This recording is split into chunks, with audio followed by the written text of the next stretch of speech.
Être séparée par la mort de celui qu'elle considérait comme sa force et son roc. Voilà la dernière épreuve qu'a dû traverser Élisabeth II. Noël peut être difficile pour ceux qui ont perdu des êtres chers. Cette année surtout, je comprends pourquoi. Le 9 avril 2021, le prince Philippe s'éteignait à l'âge de 99 ans. Après près de 8 décennies passées aux côtés de la reine, à la soutenir dans la tourmente, comme en 1992, où la famille royale traverse plusieurs crises. Les déboires conjugaux du prince Charles et Lady Diana déballés au grand jour.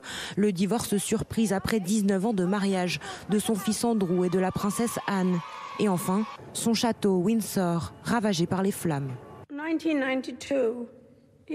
1992 n'est pas une année dont je me souviendrai avec plaisir. Ce fut vraiment une annus horribilis.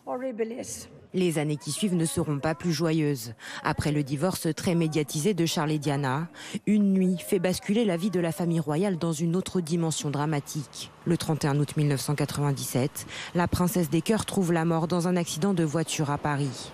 L'événement bouleverse les Britanniques, qui attendent de leur reine une attitude à la hauteur de leur tristesse. Mais celle-ci ne se montrera que 6 jours plus tard, lors d'une prise de parole contenue.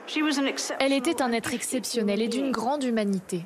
Dans les bons comme dans les mauvais moments, elle ne perdait jamais son sourire et sa capacité à rire, ni celle d'inspirer les autres avec sa chaleur et sa gentillesse. Pour la première fois, Élisabeth II faillit à son image de reine modèle. Depuis, elle a dû faire face à d'autres scandales. Le prince Harry déguisé en nazi lors d'une soirée, ou encore son fils Andrew, accusé d'agression sexuelle dans le cadre de l'affaire Epstein.